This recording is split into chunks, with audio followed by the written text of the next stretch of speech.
ini justru ada diskusi untuk membangun akal sehat saja digagalkan.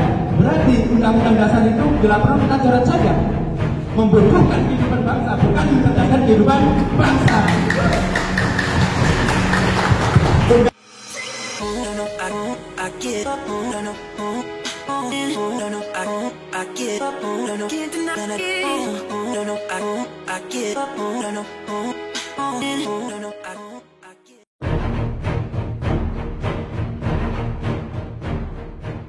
Hari dan terakhir satu pertanyaan lagi, dipersilakan Mas.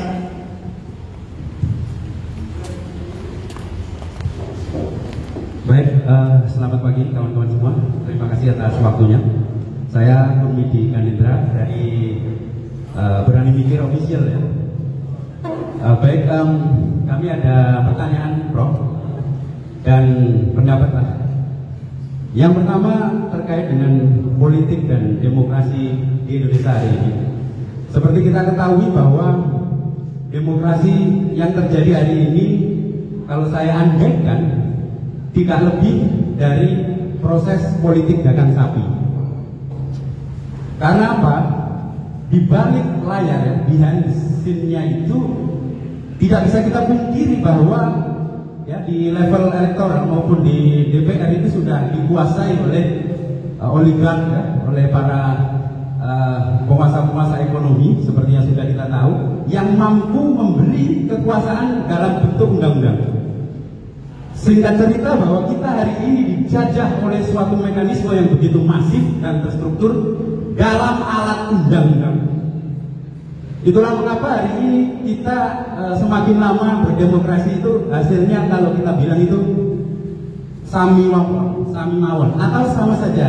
Kata Einstein begini, adalah sebuah kegilaan jika kita mengharapkan hasil yang berbeda, kita menempuhnya dengan cara yang sama. Jadi proses demokrasi ini dengan adanya PT 0% ya, presidensial threshold 0%, saya yakin ini akan mengulangi era-era sebelumnya, di mana oligarki di atas sana sebagai maklar-maklar politik yang tentunya akan berkuasa. Karena apa? Karena suara mayoritas menentukan jalannya undang-undang itu diketuk atau tidak. Itu yang pertama. Singkat cerita, bagaimana kita bisa berkembang, bertumbuh di atas tekanan yang begitu dahsyat, ya, yang mana para politisi-politisi yang hari ini yang notabene punya visi yang baik pun belum tentu sanggup untuk merubah arah kebijakan ke depan. Belum tentu, saya katakan belum tentu. Kenapa? Karena suara mayoritas hari ini seperti kita tahu bahwa justru pro kepada kerusakan lingkungan, pro kepada ketidakadilan, pro kepada justru rakyat ini dijadikan alat untuk diperas susunya setiap hari. Pajak meningkat, BBM meningkat, gas LPG sulit. Bahkan hari ini kalau saya bandingkan dengan daerah-daerah lain, saya ke Kalsel itu LPG itu sekitar 20.000 saja, Prof. Rogi. Kalau di sini berapa? 35.000 sampai 40.000, dan itu pun barangnya langka.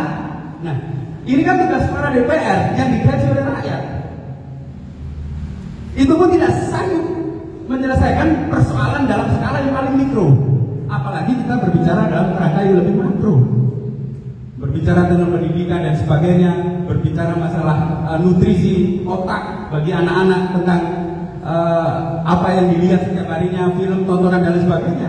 Sangat sulit untuk merubah kalau ini tidak dibedah dari atas. Praktis singkat cerita bahwa politik kita hari ini sedang diapit oleh dua kekuatan besar, baik barat maupun timur, oleh kekuatan liberalis kapitalis dan sosialis komunis. Kita ini dijadikan sebagai pasar. Nah, itu intinya, Prof. Pertanyaannya adalah bagaimana cara memastikan bahwa para legislator ini ya tidak dikuasai oleh para oligarki. Artinya punya otoritas, punya legitimasi untuk memajukan kesejahteraan rakyat dan mencerdaskan kehidupan bangsa. Yang mana hari ini justru ada diskusi untuk membangun akal sehat saja digagalkan. Berarti undang-undang dasar itu bila perlu kita coret saja. Membodohkan kehidupan bangsa, bukan mencerdaskan kehidupan bangsa. Undang-undang yang semestinya menjadi pandu, menjadi guidance bagi negara untuk membawa Indonesia kepada Indonesia emas, menuju gerbang kemerdekaan. Hari ini kita lihat gerbang itu sudah ditutup oleh para oligark, oleh para politisi-politisi. Seperti itu, Prof. Terima kasih. Oke, terima kasih. Banyak menjadi